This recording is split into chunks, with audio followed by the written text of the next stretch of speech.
Protect your car with 3W Liners all-weather floor mats. Made from durable materials like TPE and rubber, our mats are designed to withstand rain, snow, and mud with deep grooves to trap dirt and liquids. For a custom fit and advanced protection, visit 3W Liners. That's the number 3, WLINERS.com today.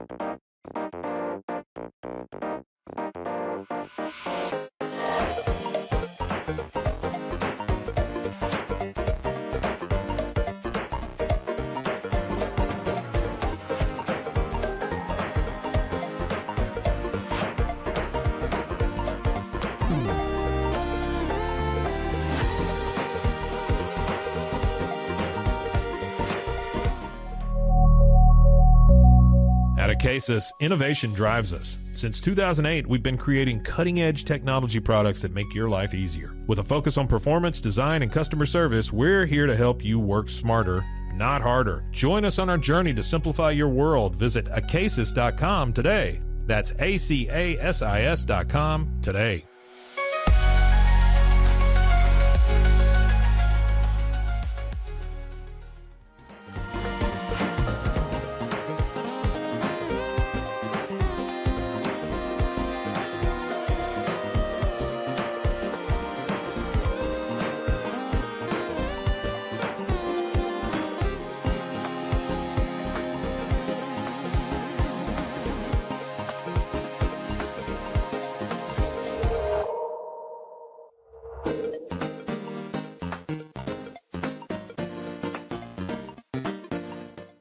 Farmhounds offers natural treats and chews made with quality products that support family farms, regenerative agriculture, and humane farming practices. Give your dog the best with wholesome, organic ingredients that promote health and happiness. Shop now at farmhounds.com.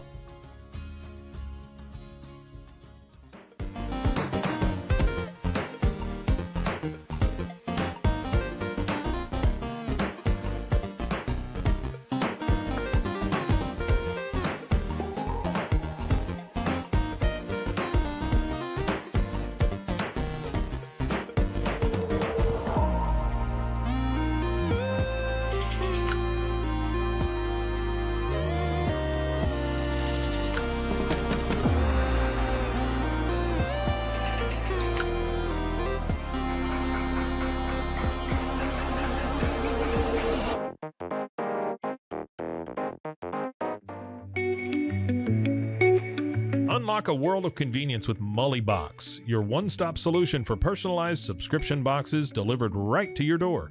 From gourmet snacks to unique finds, each box is tailored to your tastes. Experience the joy of surprises. Subscribe today at mullybox.com. That's MULLYBOX.com.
We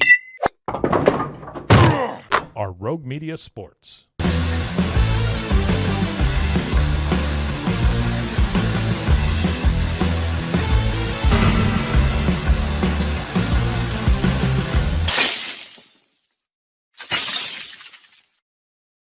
It is a landmark day in Cam Show history on this Monday, January 6th, a date that will live in infamy as the day after the New England Patriots fired Gerard Mayo after one season as the head coach in Foxborough. I think it's the most famous thing to ever happen on January 6th, to be the day after Gerard Mayo's firing. Boy, it has been like, 19, 20 hours straight of just meltdowns for me after the game yesterday and then the firing of Mayo and all that came with it and the complete fuck up of a golden opportunity and reflecting on what becomes essentially a completely worthless football season. But before I get into that, Zach Burke keeping us on the air. I don't know, Zach, if you caught much of the Pete Souza show today. I know you were really meticulously getting ready for this show, making sure this thing stayed on the rails. I heard that Pete Souza was using some Cam Stewart sound. Did you catch any of that? I'm looking over at Mr. Souza with the grin on his face. I did not get to catch the end of it. I was working on something else, but yes, that is my understanding. Was that I do know that there was a point of interest in us figuring out what exactly your roommate was doing while you were yelling out that there are no, what was it, Pete? Here, I'll bring Pete in audio at least. There are no more testicles left in New England. Like, where's Grace when you're shouting that out? Like, and where are the police? For honestly, the police are doing work. They're doing real work. Grace, I don't know, but she was sitting on the blown up air mattress that's in our living room in our apartment. So I mean, that sounds like got that from sounds me. like a scary situation. It sounds like a Law and Order open right there. Well, like really. Like, I mean, anything. There are no more testicles left in the city of Boston, and then a woman sitting on an air mattress. Like, I'm waiting for Mariska Hargitay to break in and be like, "All right, Cam Stewart, you're under arrest." Ice-T has a long list of questions. There is nothing that's ever happened in Law and Order that is scarier than what I just watched for 18 straight weeks. Trust me. Oh, that's good. There's not. Dun dun. Oh, just brutal day. I'm sure Pete and Scotty got their kicks with my Patriots postcast yesterday, which, if you can believe it, look, I love the Locked On Network, and Locked On Baylor has done really well. But the postcasts have taken a while to catch on. Some of them don't get into the triple digits of views for me, doing every Patriots game. I'm lucky to get like a handful of people watching it live. We had over 200 people watching it live yesterday, as I was just melting down. Like the first 8 minutes of that, the whole first segment of that postcast. This is before Mayo's fired, mind you. The whole episode's before he's fired. It's just a blur. Like, I don't remember even anything. I don't even remember that testicles line, but I imagine it's born out of the fact that the Patriots just kicked us in the balls week after week after week after week. Yeah. I oddly enough, even though I'm not a Patriots fan, and it's more than just you, but I paid attention to the game yesterday just to at least see the score. I'm trying to see if I can find the text, but I don't know if we've talked about this before because I've always found it odd. But I have twin brothers, and one of them, oddly enough, I is also a found Patriots that odd. fan. Yeah. Yeah, but one of them, oddly enough, is a Patriots fan. And I'm trying to find the text that I got yesterday about, it was just essentially the Patriots can't even tank right. They had the number 1 pick, and all they had to do was lose. But no, now they have to win, and now we pick 4th instead. And the rant just keeps going and going and going after that. But then there was a brief moment, and then it comes back of, hey, at least they fired their coach. So all they had to do, all the Patriots had to do was just keep doing what they've been doing. All you've got to do is lose one more time. And I gotta say, Zach, like, it doesn't even hit me until like in the fourth quarter, probably like 10 minutes left, where they have a lead. It eventually gets stretched to a 7-point lead. And I'm like, oh my God, they're really going to blow this. They're actually going to go out and win this game. Like, it's all my worst fears coming true. Because it felt like a fever dream, because it's like a preseason game. Josh Allen goes out there for one snap to keep a starting streak going, which whatever. I like Josh Allen. I think that's kind of A little bit of cop out. it's just kind of a weird thing to do. But anyway, whatever. He does it. And Drake May gets pulled after one series. And so it's 2s against 2s. Joe Milton, Bazooka Joe, who has not taken a snap in the regular season all year, has never taken a regular season NFL snap, becomes friggin' Tom Brady, man, Lamar Jackson. When all the team needs to do is lose, he's going out there. He's scrambling in the pocket. He's making plays on the ground. He's finding receivers past the defense, past the secondary, and throwing touchdowns. And it's like, oh my God, they're really going to blow this. It gets to a point where I am on my knees in said living room begging Mike White to lead a touchdown drive. Like, please, for the love of God, score a touchdown and get the 2-point conversion. But then it became abundantly clear to me that not only did the Patriots want to fuck this up, but the Buffalo Bills wanted nothing more than for the Patriots to fuck this up. There's a play late on in the fourth quarter. It's when the Patriots take a 7-point lead because it's 3rd and 10 or whatever. Joe Milton running around the pocket, buying all kinds of time, chucks one down the field, touchdown. Except for the fact that there's clearly a holding penalty. We knew basically the whole play that it was coming back. And instead of accepting it, Buffalo confirms with replay assist that it was actually an incomplete pass. They decline the penalty, so it's 4th down and an easier field goal for Joey Sly to hit and go up 7 points. Buffalo didn't want to win that game either, brother. Man. Buffalo wanted this thing to happen because why wouldn't you? Like, genuinely, why wouldn't you? They're locked in. Who cares? Make it tougher for your divisional opponent to rebuild their franchise? Shit, yeah. Why not? It's so cruel, man. Let me be a little bit of a silver lining for you, potentially. Please, try. I'm trying. I know it's not going to work, but I'm just going to at I'm least still on watch. Yeah. at least give you another scenario of where this could work out, or at least it has in the short term. I say that as this team's going to limp out of the playoffs, or just the Texans are going to be sent home very, very early. But I would like to take you back to 2022. And okay, I did hear the broadcasters try to talk and a Lovie Smith coach Texans team, where they close out with the win over the Indianapolis Colts, improving Lovie's record to 3-13 on the year, and giving the first overall pick, or they had the first overall pick in that draft to the Chicago Bears, who they end up trading to the Carolina Panthers.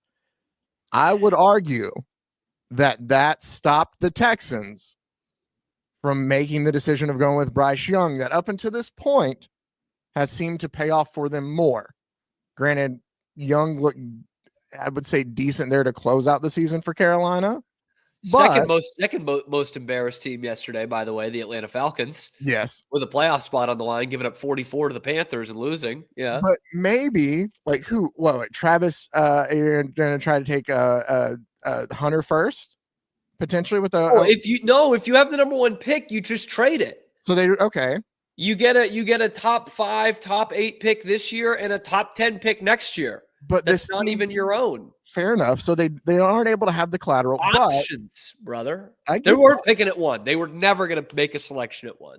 So then they could still get whoever they want. Like, they have enough holes on this team that there's going to be somebody there at 4, or you could still potentially trade back a little bit later in the first round. You're not going to get another top 10 for the next year, but you could turn this into multiple, like, first round picks still. The only thing that I would buy that into the number 4 pick becoming multiple picks is if Travis Hunter is available at 4, which I don't think he will be. I think there's going to be 3 quarterback hungry teams ahead of you. And with 2 QBs and 2 quarterbacks. Because no one's picking Jalen Milroe or Jackson Dart with the 3rd pick in the draft. They're just not going to do it. So they're going to say, well, we can trade back, or screw it. Best player available, Travis Hunter. Gives you 1.5 positions maybe. And I think that's the way the Patriots would look at it. And now there's mocks up of them at 4, which is the worst part of all of this. They're not 2, they're 4. That's a terrible in not a good draft, not a great draft. I think we've all agreed on that. It was not last year. You had 3 quarterbacks at the top of the draft that were going to be starting within a year and were going to be impact quarterbacks, right? I think they all graded out to be good NFL quarterbacks. And you had a future All-Pro wide receiver in there in the top 4. This year is not that. You're taking reaches at 2 quarterbacks, and then probably Travis Hunter is the best player in the draft. It's not a great tackle draft, which is what the Patriots probably need the most. But again, they need an upgrade literally everywhere. And Ted McMillan is a good receiver, but not nearly the hype of a Marvin Harrison Jr. from 2024. So this is, again, a disaster to me that they dropped from 1 to 4. A disaster. Like you just need to do one thing. You've been doing it all season long. You've been doing it all of the last 2 seasons. Just lose, baby. And you can't even do that right. This franchise is a fucking mess, an absolute mess. And if they had held on to Jerod Mayo one more day, they would have lost fans. I'm telling you. But Jerod Mayo, albeit a problem, is not the only problem. Is far from the only problem in this organization. And I've heard plenty of people that didn't watch this team every week saying, how can you let the guy go after 1 year? You give him 1 year, look how bad this roster is. I agree. The roster's awful. It's probably the worst in football. But they didn't improve at any point in the season. Their best game was week 1. And then 17 weeks of crap. You had the most important position in football figured out by mid to late October, and you still got no better. That's where the problem is. That's where the problem is. There's also a major problem with the roster and with ownership. I think it ultimately comes down to ownership's decision of, hey, we have a plan in place. We have a direction for this franchise. This is our guy. They said that like 50 weeks ago. And now all of a sudden, he's not the guy. Which would lead any smart nose breather to believe that he was not the right guy to begin with. And this is not a hindsight is 2020 now after they're 3-4 or 4-13, because they had to win one. They're 4-13. It's not hindsight being 2020. I think most people could have told you at when Jerod Mayo got hired last year of, oh, this is a real reach. It's a guy who's never even been a coordinator before, and he's coached and played under one guy. The guy you just ran out of town because you thought he lost his fastball. They're just going to bring in a Belichick disciple, and you're gonna force arranged marriages with him, with his assistant coaches, because he doesn't know anybody. And so you bring in Alex Van Pelt, who at the time that we're live on YouTube at 12:20 Eastern time on Monday, Alex Van Pelt is still the offensive coordinator of the New England Patriots, despite Ben Volin's report. Wow, Volin got one wrong. Who could have thunk it? He's still there. I doubt he's still there next year. And we'll talk about who's going to be coming in. But I imagine whomever is coming in as the head coach for the Patriots next year is bringing an OC with them. Because, again, this is an attractive job in some ways. In a lot of ways, it's a dumpster fire. But when you look at the openings, New England and Chicago are going to be the most attractive because they have the quarterback. And I think a lot of people around the league would tell you that Drake May was in a way more impressive than Caleb Williams in year one, but they both have the franchise quarterback.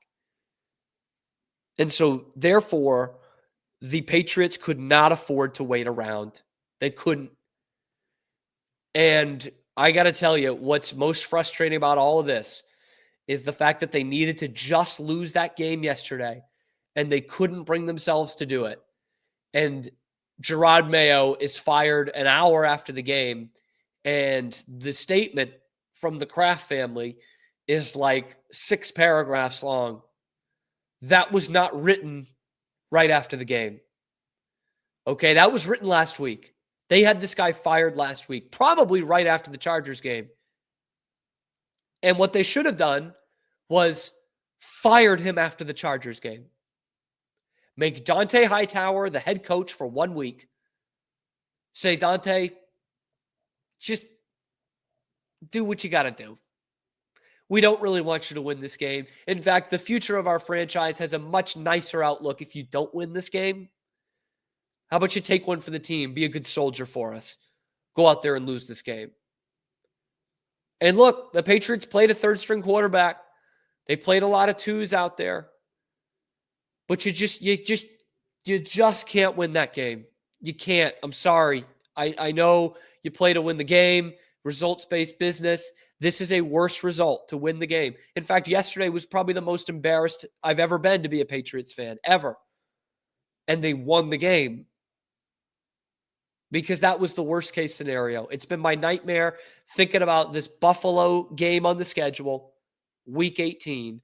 My worst nightmare for weeks now was that they would be resting their starters and that you would fuck around and win that game. And your worst nightmares come true. You had a chance to completely turn around this franchise in relatively short order because they're not going to be a good team next year. But with the number 1 pick and the capital that you would have gotten the guy that you wanted plus extra top 10 draft picks. Assuming the Raiders or the Giants or the Titans are not going to be a team that's making the postseason next year or picking outside of the top 10, because I really doubt they will be. But instead, you fucked that up. It's just an awful, awful day for an organization that has been in free fall the last 2 years. When you have your team in victory formation and your fans are booing. And the Bills fans who overtook that stadium at Gillette are cheering if their team is losing because they know that hurts us even more.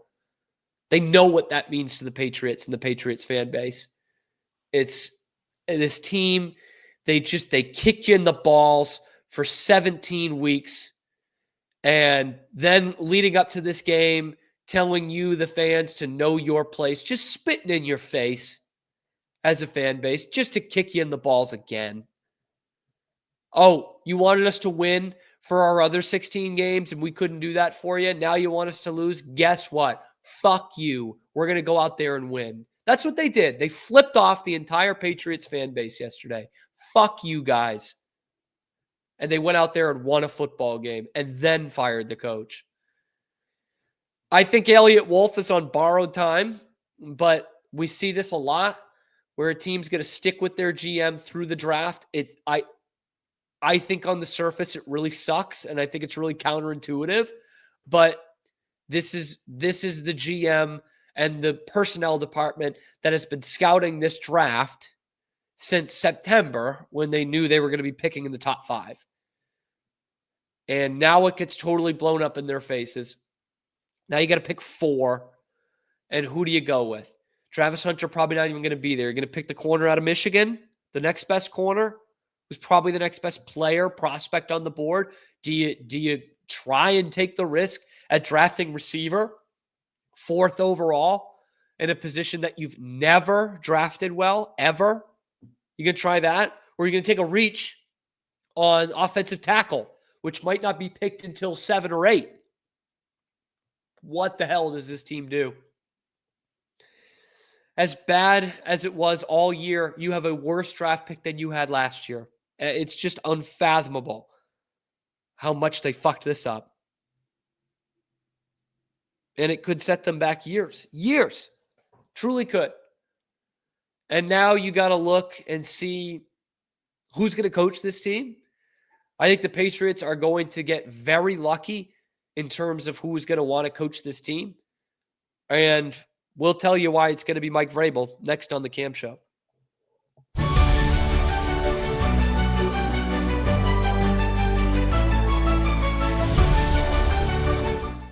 Ready to bring your vision to life? At Small Rig, every idea, design, and product is inspired by you, the creator. With our industry-first under co-design mode and the Dream Rig free customization project, we unite with global creators to turn big dreams into reality. Whether it's a cage rig or mount, Small Rig's versatile gear is built to elevate your craft. Small Rig, where your creativity meets our innovation. Go to smallrig.com.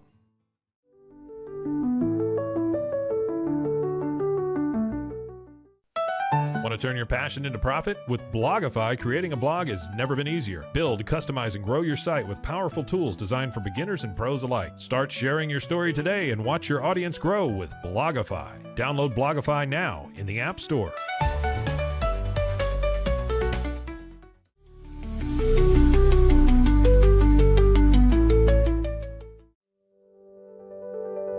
Overwhelmed by your inbox? Clean Email is here to help. Organize, clean, and manage your emails with powerful automation tools. Say goodbye to spam and clutter and enjoy a stress-free inbox. Try Clean Email today at cleanemail.com. That's CLEAN email.com.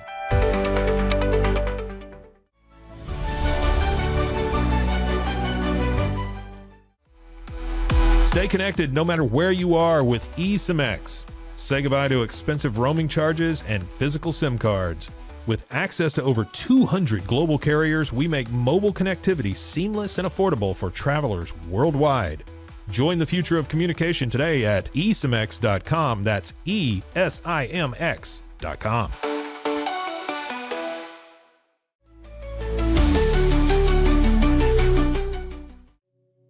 Farmhounds offers natural treats and chews made with quality products that support family farms, regenerative agriculture, and humane farming practices.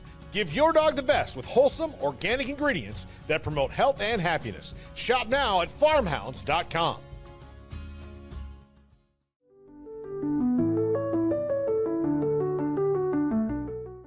It is Matt Mosley, and it's the Obstructed View Podcast Rogue Media Network. I think they're learning that there's really no wonderful view of me. See, I feel like they think this feed's going to be really wonderful. There must have been no BS, like 20 scouts, 15 to 20 NBA scouts there to see him, and he was top 5. When your old number wasn't working, I went through various channels to track you down. So unfortunately, you can never get away from me. But I'm happy. Man. I'm happy to have you today. Nah, thanks for having me. And you know we always family, no matter where I'm at.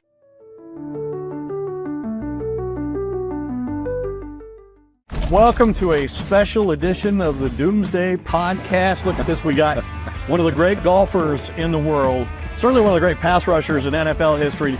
But he also had a vision for you.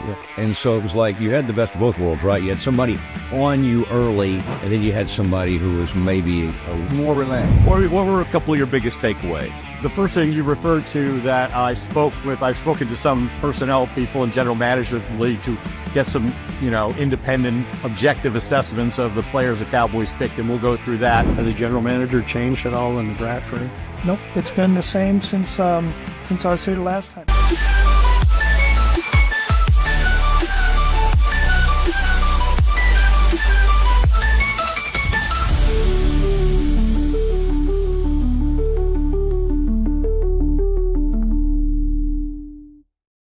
For the second year in a row, or really the first year, the New England Patriots are in a coaching search. And not just, hey, we like this positional coach from 5 years ago, since 5 years ago. We're not going to interview anybody else. It's already been written in his contract. Why don't you just step up to the big office? It's not that.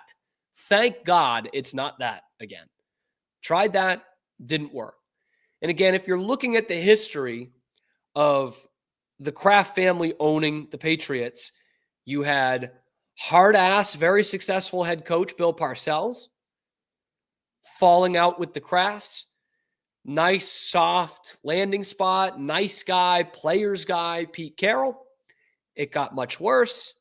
You go back to the hard-ass coach that knows how to win football games. You have the greatest dynasty in the history of sports. Fall out with the Krafts. You go to the nice guy. It blows up in your face again. So now we are in the cycle. It's time for the hard ass that wins football games. Welcome to New England, Mike Vrabel.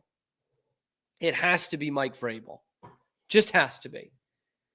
He wants to coach this team. Amazingly, even with the Drake May thing and having your franchise quarterback, you look at the rest of this franchise and to say, yeah, I want to go and coach there, that's a blessing, okay?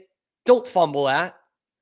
Mike Vrabel is talking with the Jets last week, literally is just lip service, just to get you jealous, to say, hey, maybe we'll need to make a move and be decisive about this.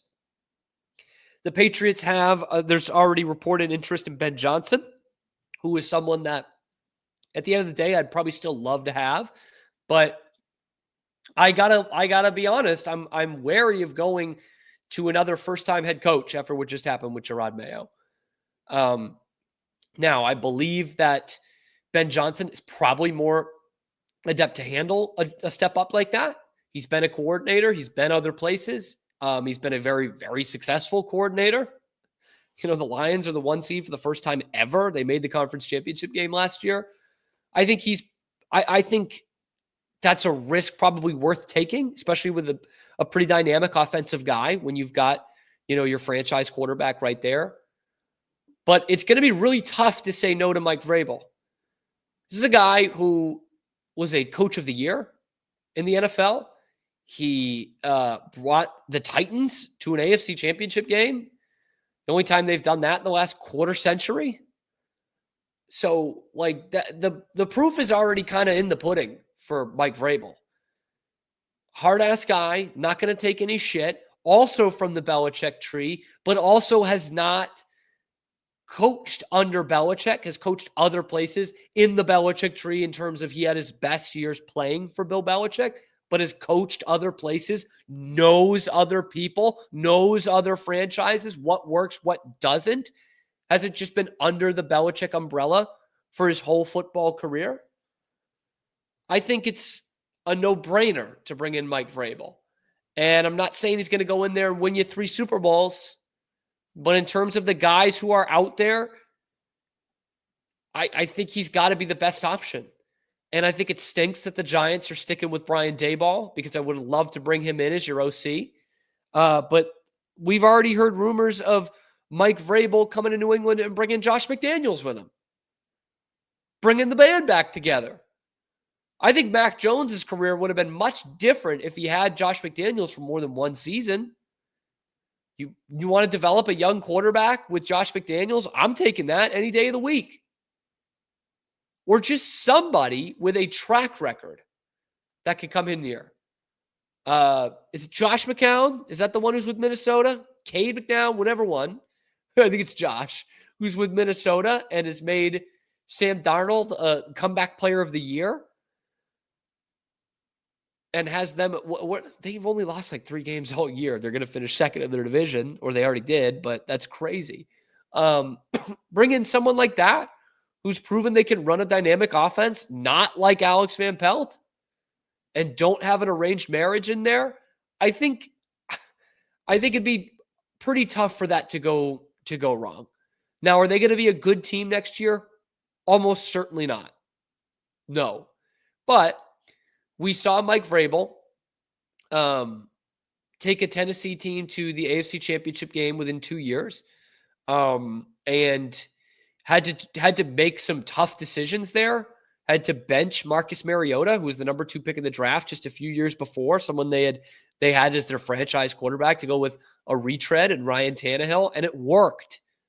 And he had to go with kind of an unconventional offense in 2018, 2019 and run the heck out of the football with Derrick Henry, and it worked. He made him into an MVP candidate. It worked. Here's a guy who's 9 games over 500 in his stint in Tennessee, which had not seen a stint of that kind of success, a 3 or 4 year window of success, for 20 years. Mike Vrabel did that. He's a legend in New England. He's got enough Belichick shine on him, and he's not going to take any shit. He's not going to get a Gatorade bath after winning in week 1. He's not going to have some stupid friggin' handshake with his offensive coordinator after they score a touchdown in the midst of a 4-win season. And he's sure as shit not going to go out there and try to prove something when you're 3-13 and prove, hey, we're not as bad as you think, after that ship has already sailed and fucked up your opportunity at the number 1 pick in the draft. He's not going to do that either. I'd go as far as saying you won't be challenging for that number 1 pick with Mike Vrabel as your head coach. You're not going to peak in week friggin' 1 and give up shit after shit for 16 weeks after that. I don't know if he's going to be a Hall of Famer, but he's not going to do that.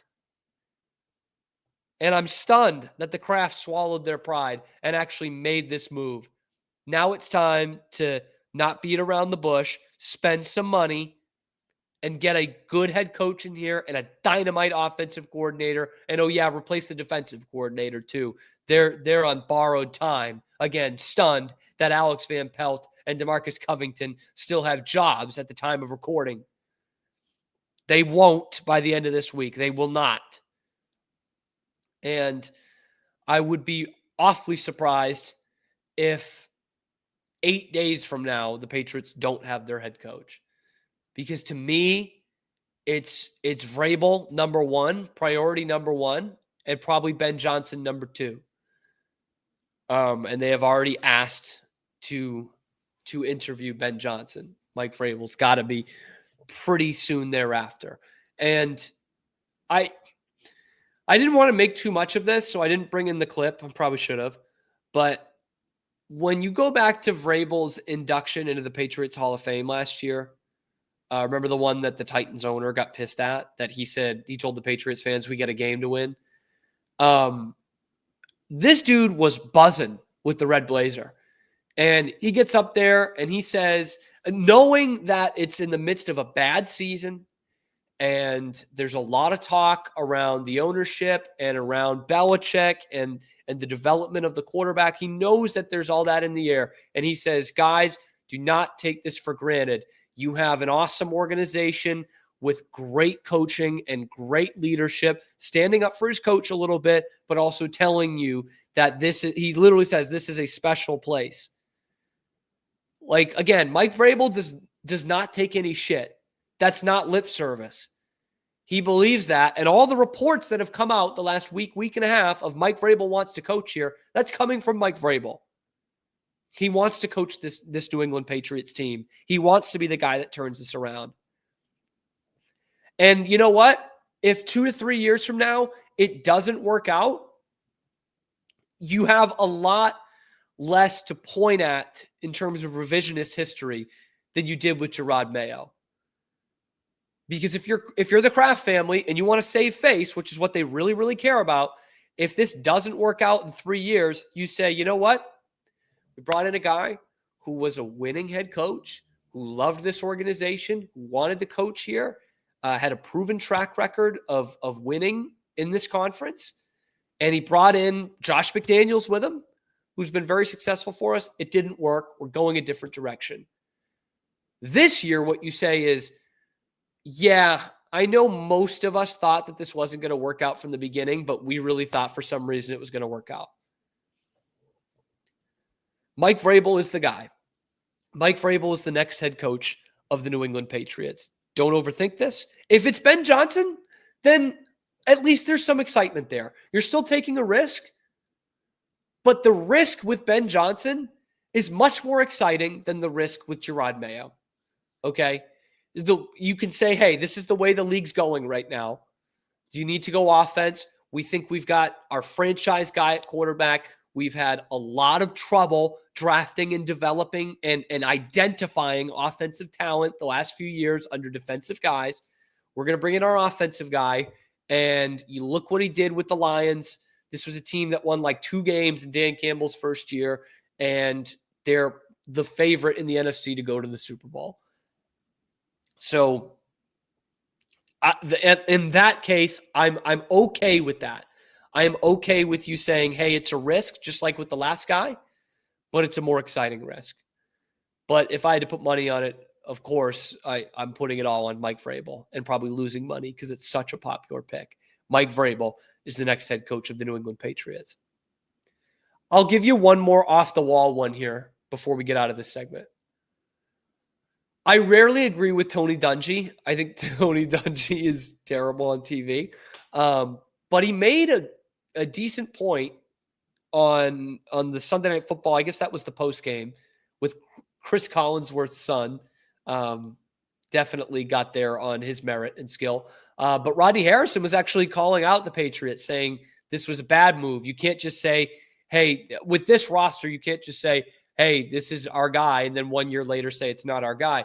And Tony Dungy brought up an interesting point. That was one that I talked about last week or 2 weeks ago. for a dark horse for this Patriots job. It would have to be if Mike Vrabel and Ben Johnson both say no, which I don't think would happen. But do you think they would look at Brian Flores? Here's a guy who, to use a Collinsworth term, here's a guy who had a bunch of success on the defensive side with the Patriots and was a play caller but not a coordinator, much like Gerard Mayo. And then went on and became a head coach in Miami and took on a situation that was very similar to the one the Patriots had this year. They had Ryan Fitzpatrick. They didn't have the franchise quarterback, but they had a good quarterback. And they were awful. You guys remember that? Week 2, Patriots beat him 43-0. Antonio Brown scored a touchdown in that game. It was the last time they won in Miami. And they were horrible, horrible, horrible, horrible. And in December, they won like 4 straight games. They beat the Patriots in Foxborough in the last week of the season, and the Patriots lost the first round bye because this team with nothing to play for in Miami came up and beat them. And 2 years later, in Flores' last year, they were like a game out of the playoffs, and they had a winning record. And then it became, oh, he's too hard on Tua. He's too hard on the softest quarterback, the softest organization, team that can't play in the cold and can't play against good teams. He's not soft because he gets a ton of concussions. That's really sad. He's soft because he doesn't beat good teams and can't play in the cold weather. And they ran Brian Flores out of town because he was too hard on the kid. I don't think you're going to have that problem with Drake May. And he comes in with a makeshift defense for the Vikings this year, and they're actually not great in a couple of categories, but they were the only team in the league that forced a turnover every game this season. And has them at what, a 14-3 team, 13-4 team. You bring him in again. He had problems with Belichick, not with the Patriots. I don't think you bring him in. Actually has a defensive identity, and then you bring in a McNown with him, albeit a short-term offensive guy. And a lot of people say Kevin O'Connell is the real offensive guy with Minnesota as the head coach. Sure. But you bring in Brian Flores with someone like a McNown or also a Josh McDaniels we worked with for years. And then you've got something too. Again, it's a risk, like Ben Johnson would be a risk. But if those two guys say no, I don't think that's a bad option. And again, you look at the 19 Miami team that was his first year there, and the statistical categories are pretty similar to this Patriots team. They were awful running the football, like this Patriots team. They were bottom third in their rushing average. They were decent in passing yards because they had Fitzpatrick. But rushing against, they were the bottom 10 of the league, just like the Patriots were this year. Passing yards against, they were terrible. Both these teams, the 24 Patriots and the 19 Dolphins, were 32nd in the league in sacks. And yet 2 years later, he had them knocking on the door of the playoffs with a quarterback he apparently couldn't handle, that couldn't handle him. And they became a top 10 defense, top 5 in a lot of categories with Brian Flores. You could do a lot worse than that. It would stink because that would mean Vrabel said no and Ben Johnson said no, which I don't think is going to happen. But Brian Flores, not a bad option there. Not a bad option. But boy, we are going to dig our teeth into this Patriots coaching search throughout the next couple of days. It's going to be a lot of fun. Maybe they'll actually get a real coach this time. Can't wait. Boston sports in general is in not a great spot at all right now. When the Red Sox are your hottest team, not a great spot for Boston sports. We'll tell you one that's also going down the shitter coming up next on the Cam Show.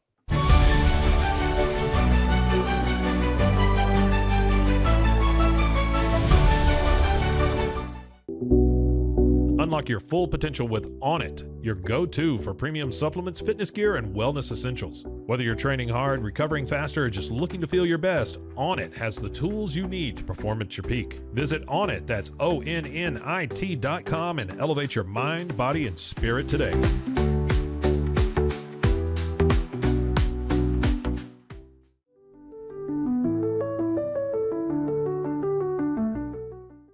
Join the Daily High Club. the premier destination for glass water pipes, vaporizers, and accessories. Since 2015, we've sold over 1 million quality products and teamed up with legends like Snoop Dogg and Tommy Chong. Ready to elevate your smoking game? Visit dailyhighclub.com for our El Primo subscription box or shop unique pieces today.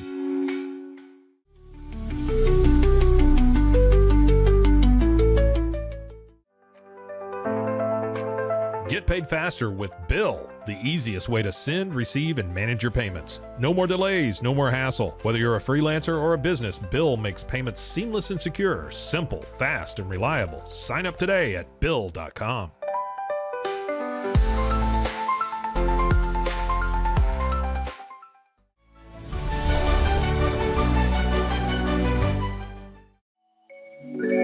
Cleanse your body of accumulated toxins and embark on your wellness journey at your own pace. At Global Healing, we provide premium supplements to help your body heal naturally. Combine that with OrganicHemp.com's top quality CBD for ultimate balance. Start your healing journey today at GlobalHealing.com and OrganicHemp.com.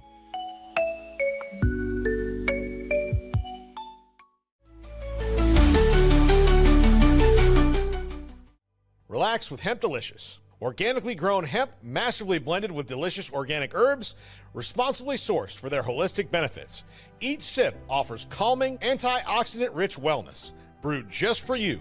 Sip the calm with Hemp Delicious. Find your blend at hempdelicious.com.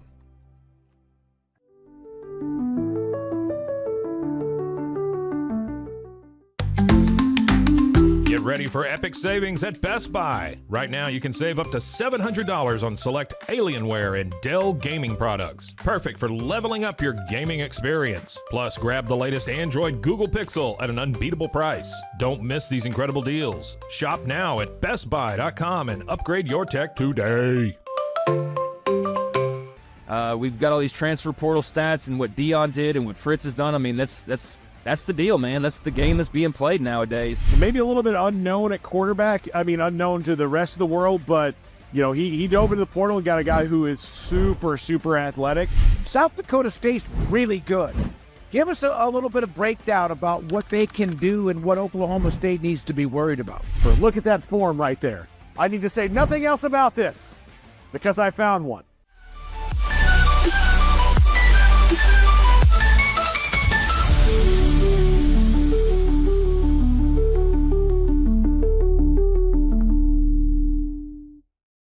I mean, no bullshit when I say this. The best sports team in Boston right now, Boston sports team, is Team USA at the World Junior Championships. Gold medal back-to-back. Freebird blaring everywhere. The vibes immaculate.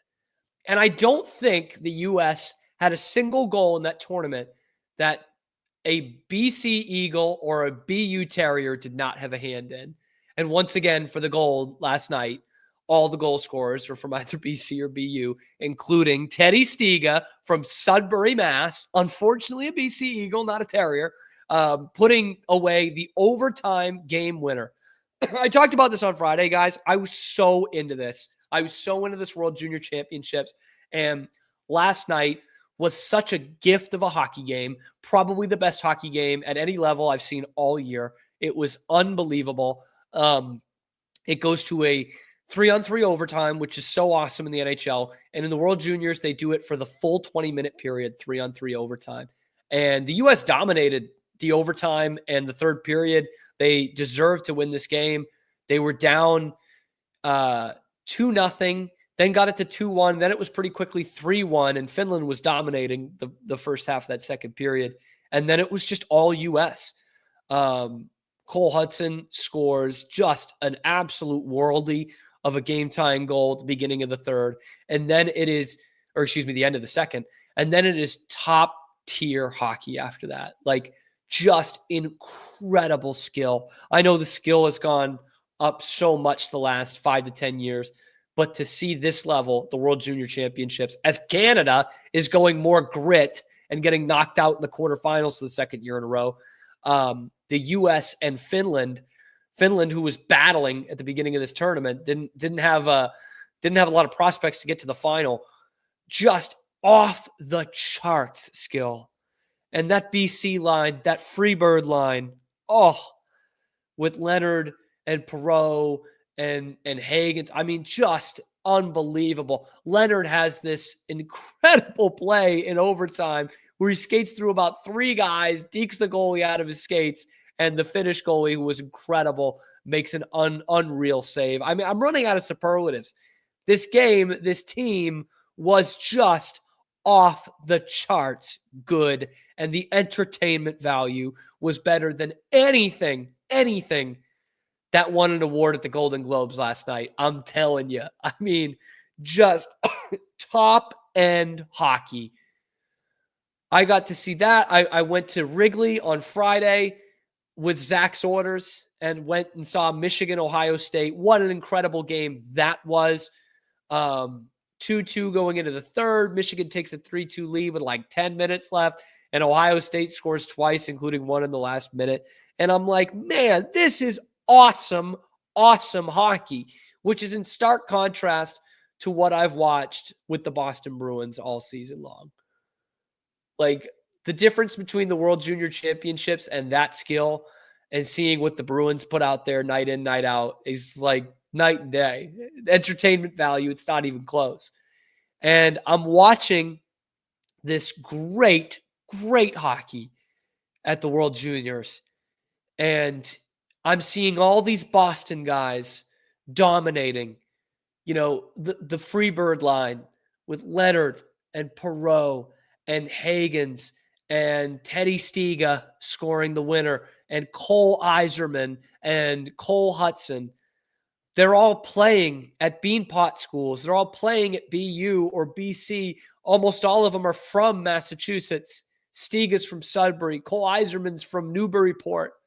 Leonard's from Amherst. And yet, I have this sobering realization that there is only one team in the NHL that does not have a single prospect at the World Junior Championships. Somehow, some way, the Boston Bruins are the only team in the league that doesn't have a draft pick or a prospect at the World Junior Championships. Boston is winning the tournament single-handedly. And the Bruins, no stock in it. Nothing. That's the kind of shit that keeps me awake at night. Like, genuinely. The Bruins are not only so far off the pace of good teams in the NHL right now, but they have the worst farm system in the league, and it's only getting worse. It is only looking worse down the line. Oh, it's a depressing thought. It's an absolutely depressing thought. It actually kind of dampened how happy I was to see that USA team win the gold for the second straight year. And just the joy I got from watching that team, because it comes off a weekend where the Bruins lose twice. They've lost 4 in a row for the first time this season. They lost to the Rangers the other night. They got out-talented by the Rangers on, was that Thursday? And I came on this show on Friday and said how bad it is to get out-talented by a team that's in last place in the Metro, the Rangers. Well, the Rangers move up because they beat the Bruins and the hapless Chicago Blackhawks, and all the Bruins do is lose to the last place team in the Metro for the second time in 4 days because they lose to the Islanders last night. It's bad enough that they can't beat good teams, but now they cannot beat not good teams. And Ottawa is coming for that ass, all right? Ottawa is going to make the playoffs at this rate, and the Bruins are going to be sitting at home, and they're going to be in the worst position possible. They will have not tanked, and they will have not made the playoffs. The good news is I think that by missing the playoffs, they will actually look for a new head coach.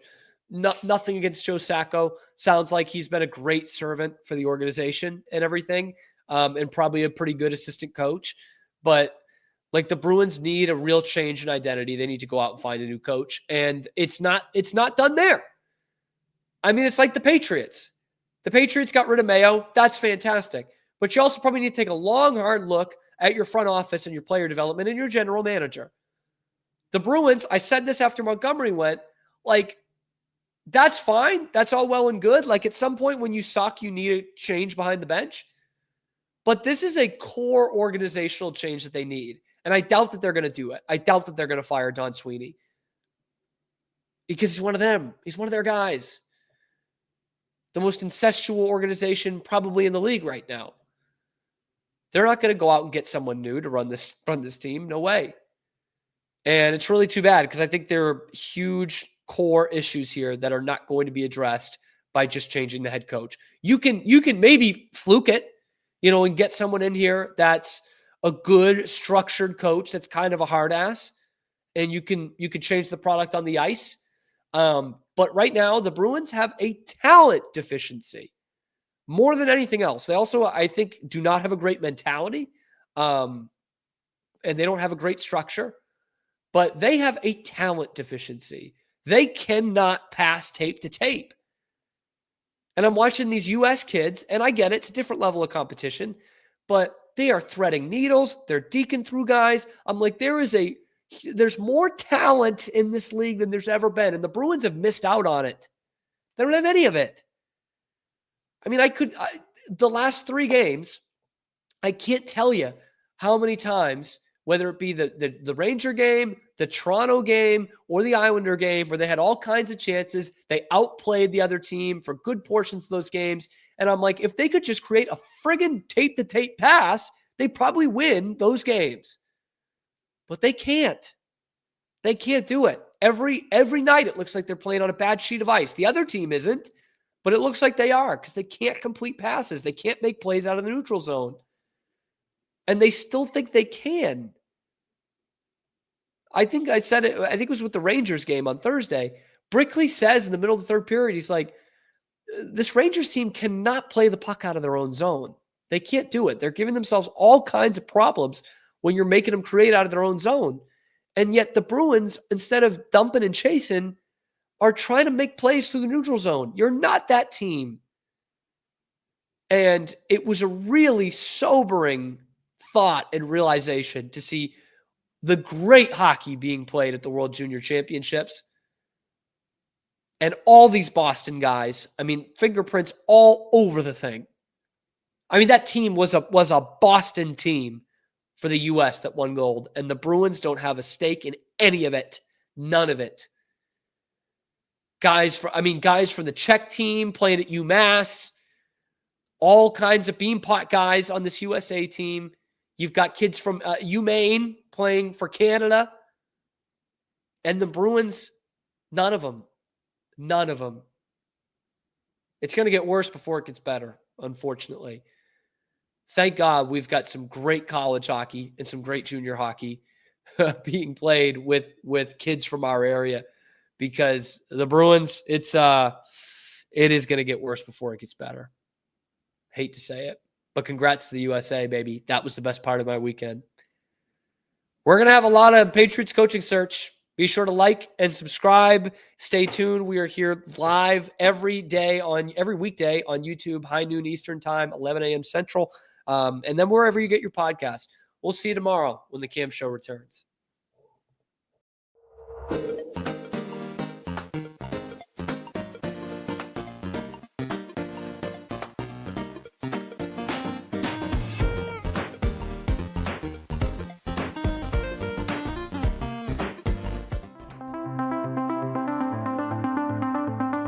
Transform your workspace with Hanomi Ergonomics. From adjustable chairs to standing desks, we provide solutions for comfort and productivity, whether at home or in the office.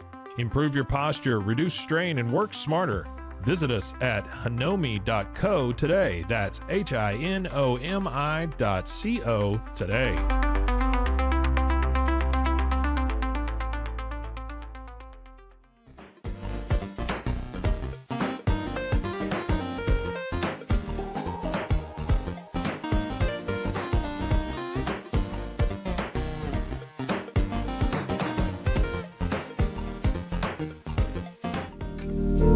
Experience the future of secure private cloud storage with Internex. Protect your files with end-to-end encryption, ensuring your data stays private and accessible only to you.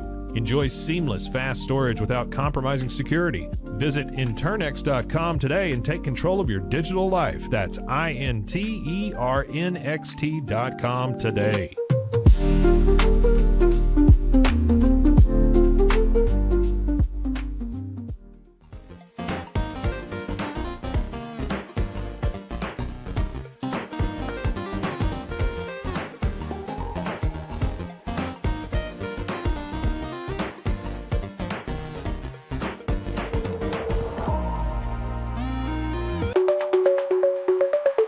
Protect your online privacy with NordVPN. Browse securely, access content from anywhere, and keep your data safe with military-grade encryption. Whether at home or on the go, NordVPN ensures your digital freedom. Stay secure. Download NordVPN today at nordvpn.com. That's NORDVPN.com.